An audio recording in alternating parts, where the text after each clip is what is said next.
Survivors. What's going on? Happy 90s Friday, everybody. All right, so 1999. This is going to be like a 5-week event. There's just too much to cover. So basically, till the end of May, we're doing 1999. If you're not familiar, starting New Year's Eve, I started covering year by year, 1990 to the year 2000. And we're finally at 1999. But instead of doing like 20 songs and doing like a 45-minute vlog talking about like 25 songs, it's just obvious for the format of Hive. A lot of people don't get to the whole post.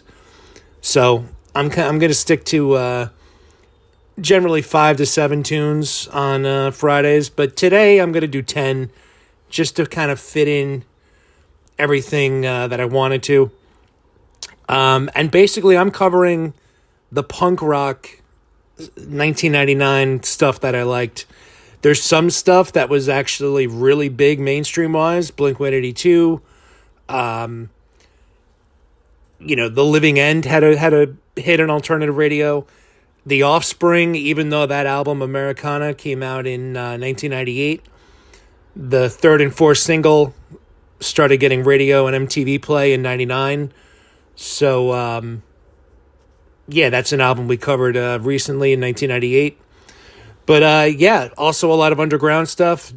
I'm going to bring you stuff from the band No Use for a Name, No Effects, the Ataris, Pennywise. Bonus track, we'll throw in a ska tune from this band Edna's Goldfish. Really catchy tune. It was not a hit. It got some very light play on MTV.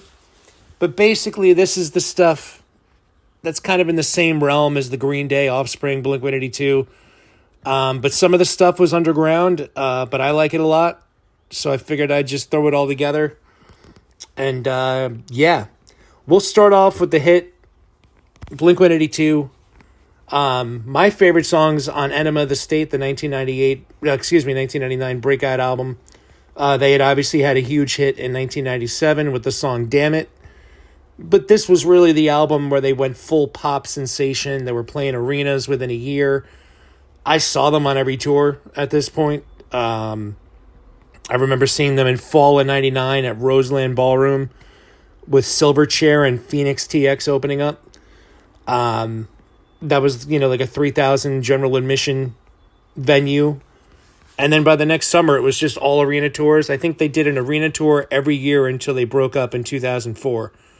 Just crazy success, crazy record sales, just monstrous success.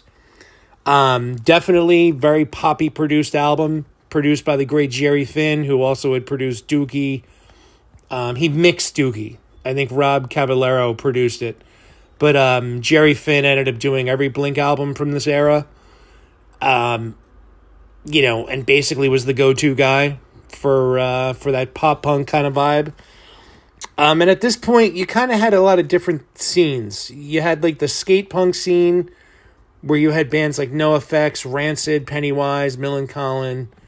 There really was, like, this, what kind of came after with bands like Simple Plan, Good Charlotte. Like, they really were pop bands that were influenced by punk, and definitely had some punk influence.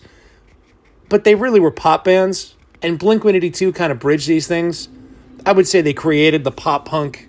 What was known in the 2000s as pop punk was really, a lot of my friends called it mall punk. It was basically just corny, catchy pop tunes that were done with instruments and done fast to sound punky. But at this point, that didn't really exist yet. Blink-182 kind of created that whole scene. But it was kind of starting. You had bands like the Ataris, who had a 1999 release, the album Blue Skies, Broken Hearts, Next 12 Exits. This was their second full-length album. It was on a tiny label, so there was no way that they were going to get radio play or mainstream play. But if this album, I'm going to pick number 2 now.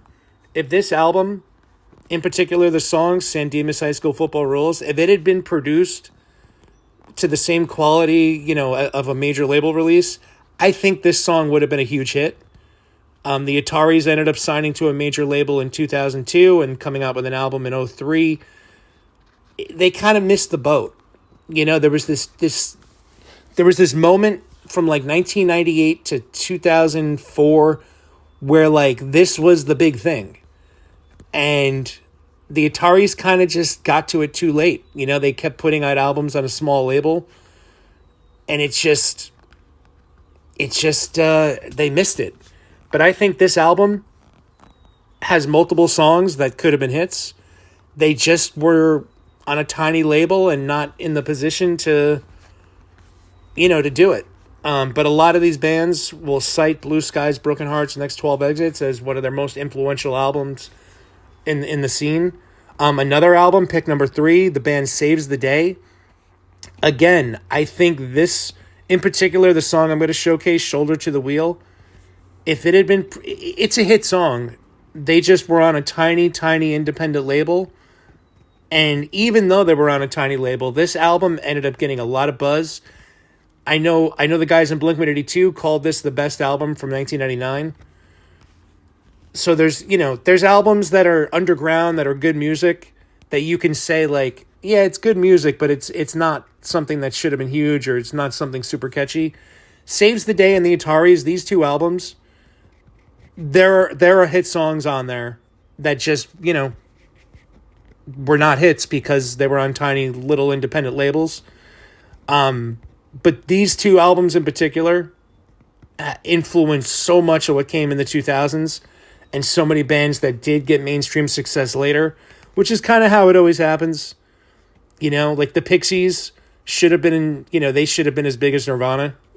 Nirvana totally bit off the Pixies. But it's kind of like the first band that comes around, usually pays the toll in not getting the mainstream success, and then it's, a band a couple years later that does. There were a lot of ska bands that signed to major labels that did absolutely nothing commercially. And then in 1997, kind of with No Doubt in early 96, but, they had kind of turned into like more of a new wave band by that record, even though they started out as a ska band. But the Mighty Bosstones, Real Big Fish, these bands with these ska hits, there were bands signing to major labels, putting out ska in 1990. So it's interesting.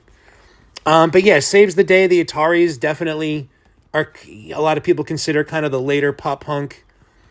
Now some of the bands we'll get into were more bands that were around longer, that are just straight up considered skate punk. We're going to go the band NoFX. This was actually a 1-song EP. It's a 20-minute song, and it took them longer to record. It took just as long as a full-length album. I think it's one of the best songs from 1999. It's really interesting, really cool. I think if NoFX didn't purposely sabotage getting mainstream success, I think they would have been just as big as like The Offspring or Green Day. I think they just purposely tried not to get famous. It's really bizarre in my opinion. But this song is great. Again, it's a 20-minute song. NoFX is one of these bands that was really kind of more in school with Green Day and The Offspring in the early mid-90s. And I just think this song is just really interesting. It's really interesting to make a 20-minute song. And yeah, it's a great song. Next up, No Use for a Name, another band that definitely is kind of like the skate punk scene, the same scene that The Offspring and Green Day came from. This album, More Betterness, actually includes the guitarist from the Foo Fighters on guitar, Chris Shivlett. I forget his last name. But the guy that joined the Foo Fighters after their third album in 99, he left this band to do that.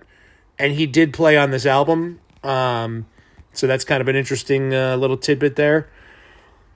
Next up, I'm going to go the band The Living End. Now, this is a band that did get some radio play.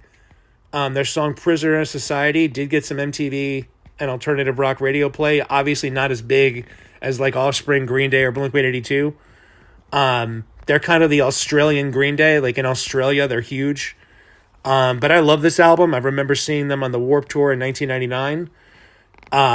I remember the power actually went out on their stage, and all you could hear was the drums.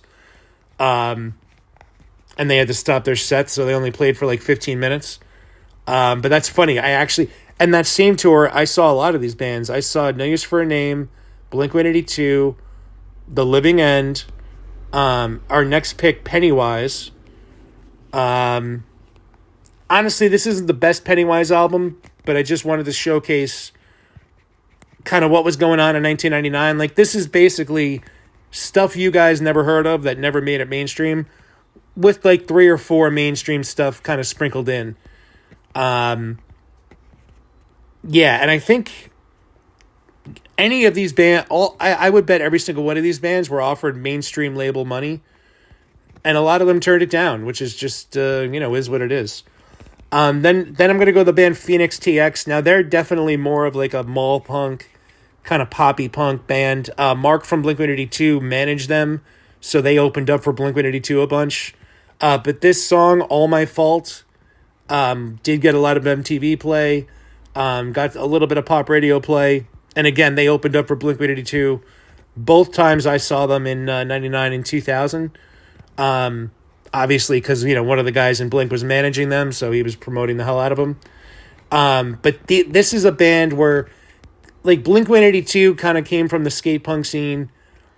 By this point, now there's new bands that are kind of a different thing and are just straight up pop bands playing, like, punky vibes. I don't know if you can hear the difference, but let me know what you think. But, like, by 2003, there was a whole new genre.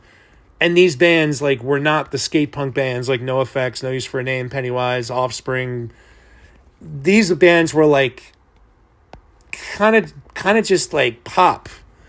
And it was like another wave where things got more watered down. And some of the bands wrote really good songs and were catchy. But it's just kind of the melding of two things. It's like Blink-182, their 97 album was definitely like from the skate punk scene. And then they kind of created this new genre where you could just write pop songs and, be mega huge pop artists and still write great songs that have like a punk influence, but it kind of just turned into a different thing. All right. Was that 10 picks? 1, 2, 3, 4, 5, 6, 7, 8. No, Offspring.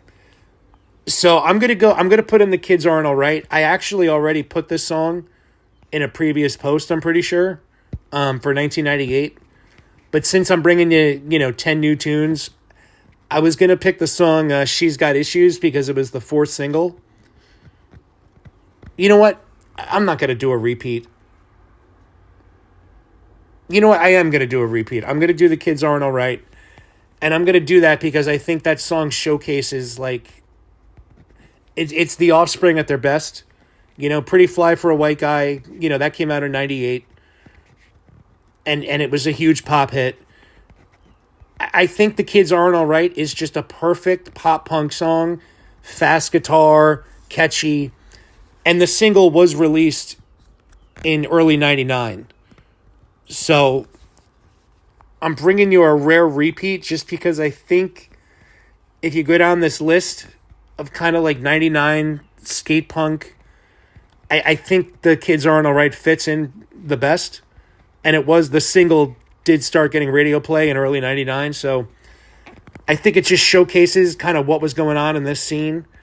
You got 4 bands here who got some radio play, some other bands that were more underground. And yeah. Edna's Goldfish. So that's going to be the bonus jam. It's a ska song. And again, I just think easily could have been a huge hit. Kind of in line with the impression that I get by the Mighty Boss Stones or the song "Sellout" by Real Big Fish. I think they were just 2 years too late, but I think this easily could have been a huge hit. And then for the other bonus jam, I'm bringing you the band Millencolin, who's kind of cut out from the same cloth as The Offspring, NoFX, Pennywise, Rancid. This album came out in early 2000. So I'm going to bring it to you as a bonus jam. Obviously, the album was recorded in 99. I think this album the song No Cigar that I'm going to showcase for you should have had mainstream success, and they're on Epitaph Records, which is the same label that the Offspring's 94 album got huge, radio play and success on. Rancid's 1995 Out Come the Wolves was on Epitaph Records. So if you're going to be on an indie label, Epitaph Records was the one indie label that for whatever reason was able to get, their band's mainstream play. The Hives, their 2000 album was on Epitaph, even though that's kind of a different thing. They're not really skate punk.